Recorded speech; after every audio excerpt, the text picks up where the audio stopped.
Hey, Shalom, Shalom. Call Allah Yahweh Bahashem Yahushai. Just want to give all praises, glory, and honor and do unto Yahweh Bahashem Yahushai Bahashem Rakah HaKodash. And double honor to the apostles and elders of Great Millstone of GMST. I say Shalom and Shalom unto the hopeful elect. This is the son of Zion signing in. Lord willing, will be edifying and thoughtful, edifying and thought-provoking in the spirit and power of Yahweh Bahashem Yahushai. So I just want to share this news, because this happened about 9 hours ago. This is big news. This is from MSN.com. Link will be in the description. Trump orders federal takeover of DC police, deploys National Guard. Wow, that's very serious, man. National Guard is going to take over. They're now the police. And I believe this can last up to 30 days. And after the 30 days, Congress will have to make a vote if it can continue. But this is very serious, man. This is to clean up the crime that's taking place in D.C., the nation's capital. And, you know, that's not a good look. I'll just say that. It's not really a good look for the nation's capital to have a lot of crime and to have a lot of homelessness and issues. It's not a good look because these different nations' rulers and their top diplomats are going to come over to the capital and visit the president, and then they're going to see all this homelessness, this crime, all this filth. It's just not a good look, because America is the top nation on earth. They're not supposed to have a bad image, you know, when it comes to their people not doing good. So obviously this man has to make a statement, this man being Donald J. Trump. But who is this going to affect the most? Obviously, it's the tribes, because you are the ones that live in these crime-ridden areas. You are the homeless. You are the poor that the scriptures talks about, which that's your fault, by the way, because you're not in good standing with Yahweh Bashem Yoshai, and you're under the curses. So you're not going to do too well while being among these nations. You're not going to do good in general. But that's going to change, man. It's not going to change until Yahweh Shai comes back, that is.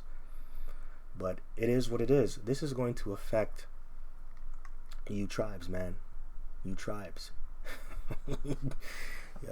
Northern Kingdom and the Southern Kingdom. You so-called Negroes, Latinos, and Native Americans. But yeah, that's how it is. Now I want to play this clip here. Let's play it. I'm announcing a historic action to rescue our nation's capital from crime, bloodshed, bedlam, and squalor. And worse. This is Liberation Day in D.C., and we're going to take our capital back. We're taking it back. Under the authorities vested in me as the President of the United States, I'm officially invoking Section 740 of the District of Columbia Home Rule Act. You know what that is? And placing the D.C. Metropolitan Police Department under direct federal control, and you'll be meeting the people that will be directly involved with that.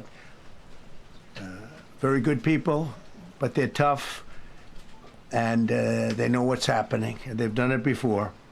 In addition, I'm deploying the National Guard to help reestablish law, order, and public safety in Washington, D.C., and they're going to be allowed to do their job properly. At your direction this morning, we've mobilized the D.C. National Guard. It'll be operationalized by the Secretary of the Army, Dan Driscoll, through the D.C. Guard.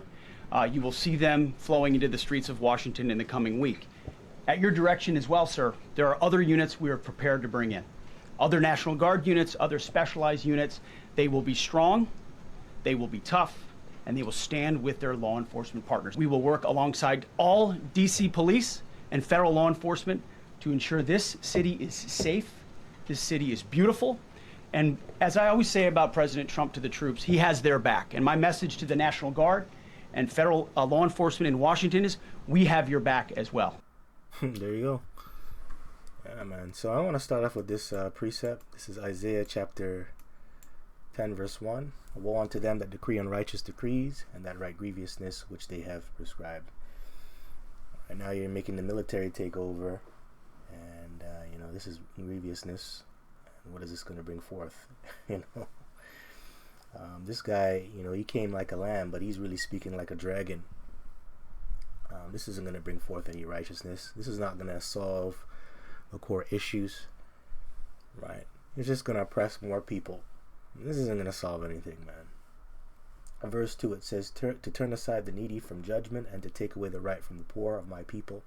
Yeah, and who's this going to affect the most? Obviously, you tribes. You know, you live in these crime-infested areas. You're affected by drugs, homelessness, and things of that nature. And I'll be honest, there's some decent people who are just caught up in the middle. Right? Because you have a lot of homeless people who are working. Because you got the working poor as well. You got homeless people who are living in their cars. So are they going to get locked up? Are they going to be thrown in some concentration camp? Are they going to be beat down by the police? You know, is the National Guard going to use excessive force on them? You know, who is this going to affect the most, man? Right? So this is taking away the right from the poor, which is you Israelites.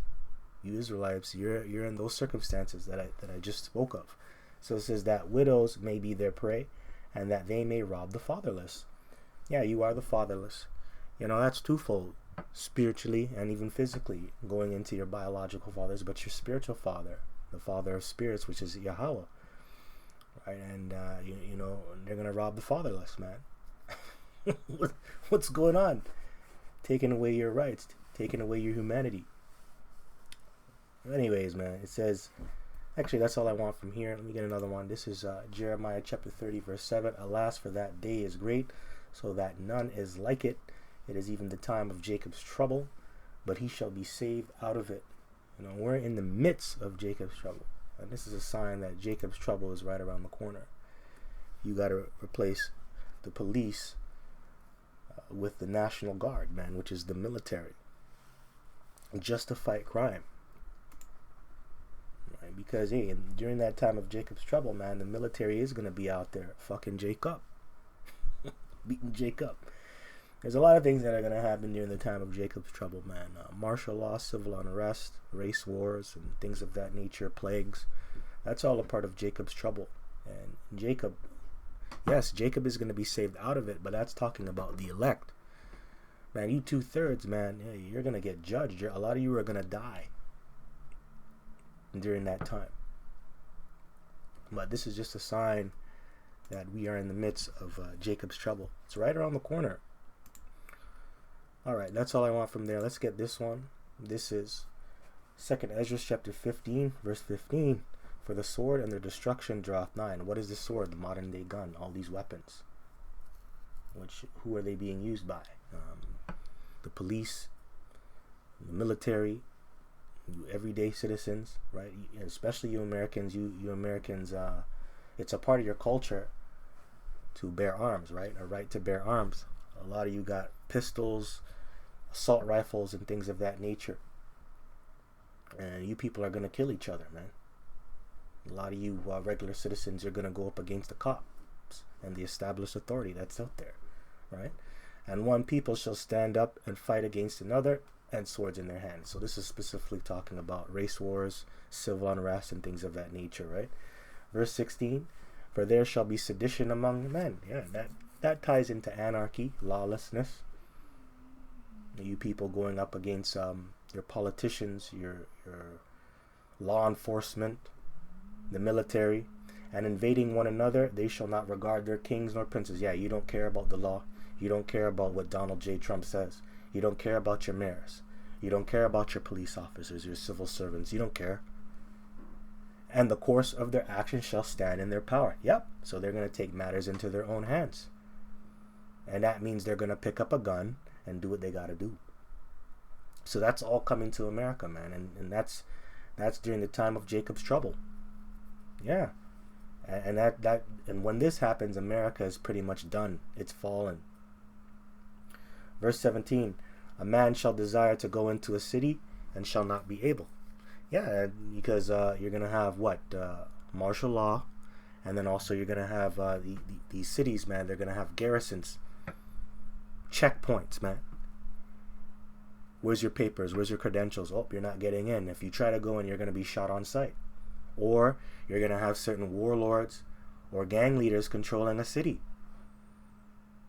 And you can't come into that city if you're not in good standing with that gang or whatever.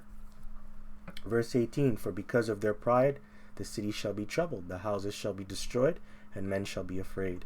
A man shall have no pity upon his neighbor, but shall destroy their houses with the sword, and spoil their goods because of the lack of bread, and for great tribulation. Yeah, for lack of resources, you people are going to be at each other's throats. Yeah, man, you're going to rob your own neighbor.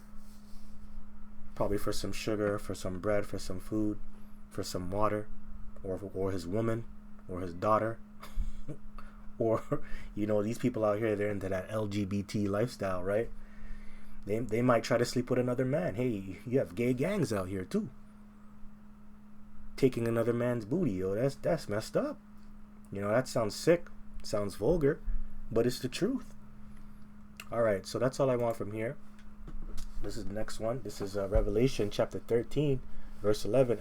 And I beheld another beast coming up out of the earth, and he had 2 horns like a lamb. True, 2 horns like a lamb, which is going back into that 2-party system.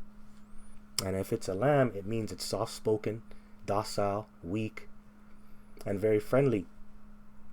And that's going back into the 2-party system, plebeians and patricians. Okay, that's the 2-party system that they had back then in ancient Rome. But in Rome Revitalized, which is Rome 2.0, which is America, that's going into Democrats and Republicans, man. And they speak like lambs. They gas up your head, they fill up your head with all these nice ideas of how they're gonna make things better. You know, they look appealing. They dress up in suits, business suits, ties. They speak eloquently. They have all these credentials. You know, that's them being a lamb, coming with that good speech, looking harmless, looking good. But really it says here, and he spake as a dragon. Yes, right, they speak as a dragon. Which means that they're really trying to destroy you. The laws that they're going to bring forth are very vague. The things that they say that they're going to do and deliver, they're not going to do. In fact, they're going to do the exact opposite. And then they're going to just take your rights away. This is about taking your rights away. Like I said, they can enact this up to 30 days, I believe. 30 days. And after 30 days, Congress has to make a vote if they want to continue bringing in the National Guard. And they could vote on it. They could vote to make this permanent. Who knows what they can do? But why bring in the military? You're not supposed to be ruled by the military or controlled by the military in that way, right? So, hey, it's all speaking like a dragon, man. Hey, and a dragon is known to be very keen and cruel. And very wise. Right? And a dragon's cruel. Yeah, that's pretty cruel, man, to bring in the military to police people. That's cruel. Alright, so that's what I want from here. That's all I want. This is Psalms chapter 10, verse 8. He sitteth in the lurking places of the villages. In the secret places doth he murder the innocent. His eyes are privily set against the poor. True. And this is talking about the wicked. And that's what he's doing in a nutshell. Because this not only just pertains to DC, this could actually possibly spill over to other major cities in the United States. Like Chicago, Los Angeles, and New York City. Which we know who's living there. You Israelites, man. You know why they're going there? Because it's crime infested. And who's committing a majority of the crimes? When you look at the stacks and what's on paper, it's you tribes. Especially Chicago, man.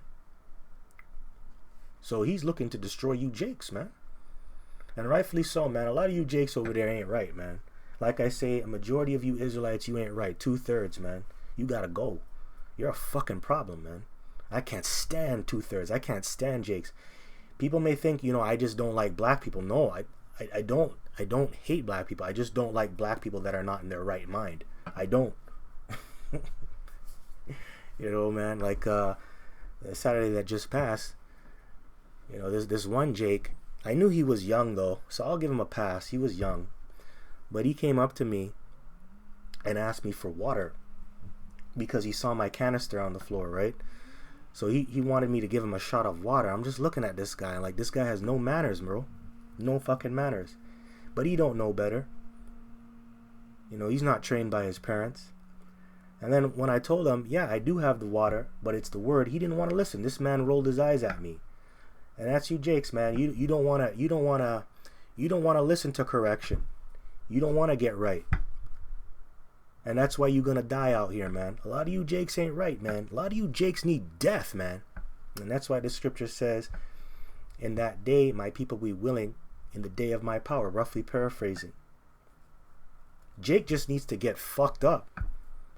And you know what? The Lord might use these people here to fuck you up. He's going to use Donald Trump to fuck you up. And rightfully so. That goes back to Isaiah the 10th chapter.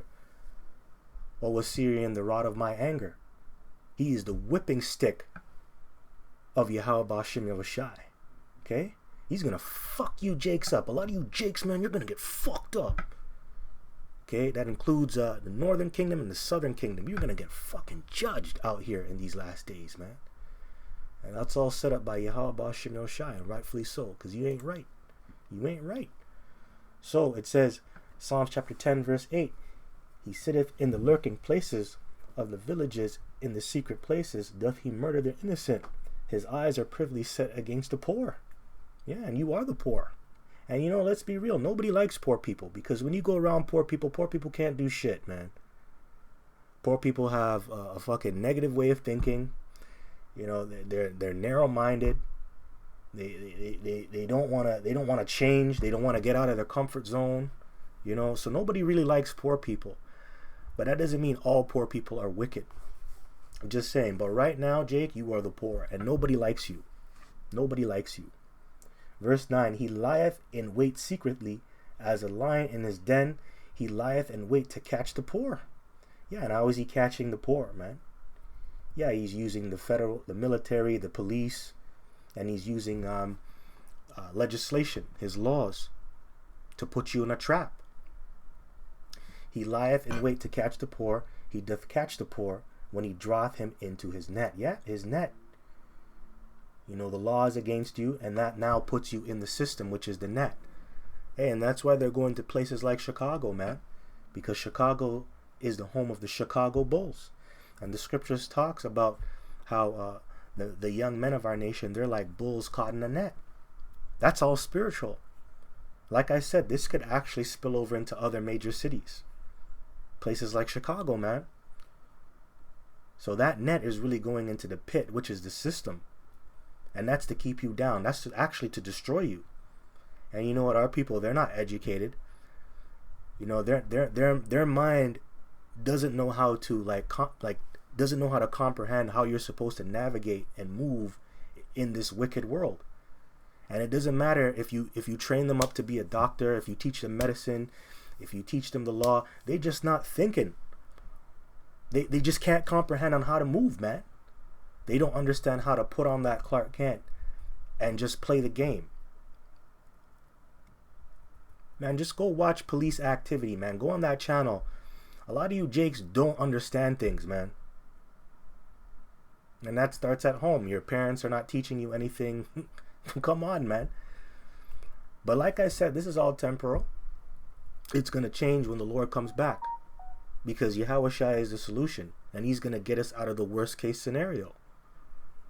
Now, let me continue. It says, verse 10 here, Psalms 10 and 10. He croucheth and humbleth himself, that the poor may fall by his strong ones. He has said in his heart. Hey, that's a real devil, man. He pretends to humble himself just to get over you. I believe that's in Ecclesiastes 12, the 12th chapter. Never trust thine enemy, for his iron rusteth. Yo, that's this devil, man.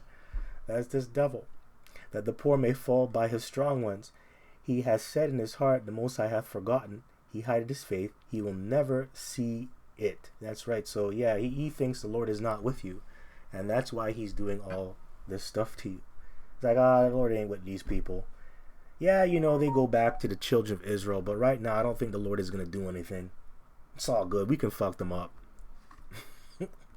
Nobody cares about these tribes. Nobody cares about them. And it's true. First Peter, well, when you go to Ecclesiastes 8, let me pull that up, man. Ecclesiastes 8. 8 and 11. It says, because sentence, Ecclesiastes 8 and 11, because sentence against an evil work is not executed speedily, Therefore the heart of the sons of men is fully set in them to do evil. Though a sinner do evil 100 times, and his days be prolonged, yet surely I know that it shall be well with them that fear the Lord, Yahweh Ba'ashem El Shai, which fear before him. But it shall not be well with the wicked, neither shall he prolong his days, which are as a shadow, because he feareth not the Most High. So that's why they think they can do the things, these evil things to you, because they're not getting judged for it, and they think that the Lord has forgotten you. But you're set up to go through all this hell for a period of time, but that time is almost up, and really they're gonna have to pay for what they did. All right, last one. This is 1 Peter chapter 5 verse 8, and this goes with Psalms the 10th chapter, going into how he's an apex predator. He is a lion. And right now, Jake, you're not a lion, you're a lamb. You're a sheep. And you're in the midst of wolves and predators, man. Lions, tigers, bears, gorillas, and wolves. That's who you're surrounded by. But I believe, pursuant to the book of Jeremiah, it says you're going to be turned into hunters. But that's later on, man. Right now, you're a lamb. Right now, you're a fisherman. So this is 1 Peter chapter 5 verse 8. Be sober, be vigilant. Yeah, be sober, be circumspect. 360 degrees. Right? You gotta be sober. You gotta be looking. You gotta make sure you're not drunken off of the philosophies of this world. You should be sober-minded in terms of the truth. You should be looking around, searching things out, studying, praying, fasting, looking at current events. Be vigilant, because your adversary, the devil, as a roaring lion, walketh about, seeking whom he may devour. You see? So he's seeking to devour you. These people want to eat you like food, man. Hungry, man. This is who you're dealing with, man. Hey, if he came to steal, he would steal everything. I believe that's in the book of Obadiah. He will take all the grapes off the vine, man, because he's hungry, man. And they have a serious appetite, man. And you people are food, man. Food. You're his food. You're his dinner. So, walketh about, seeking whom he may devour, whom resist, steadfast in the faith, knowing that the same afflictions are accomplished in your brethren that are in the world. So yeah, man, he is a roaring lion, and you got to be circumspect out here. You got to protect your neck. You're not safe. A lot of you Jakes think you're safe. You think the law is on your side. You think people care about you. How could people care about you when you don't even care about yourself? Hell, you don't even care about the Lord. So do you think anybody's going to be at peace with you? The scripture says that a man will be at peace with his enemies if he's pleasing the Lord. Hey, right now, a majority of you Jakes, you're not pleasing the Lord. And that's why your enemies are devouring you. And are about to devour you. Especially now. So, hey man, that's just some food for thought. So with that, hope this was edifying. Until next time, just want to give all praises, glory, and honor due unto Yahweh, Bahashem, Yahweh Shai, Bahashem Rakaha Chodash. Double honors to the apostles and elders of Great Millstone of GMS. To you I say Shalom. Shalom unto the hopeful elect. Lord willing, this was edifying and thought-provoking in the spirit and power of Yahweh Bahashem Yahshua. Until next time, this is the Son of Zion signing out. Kwam Yashala Abba Shalom.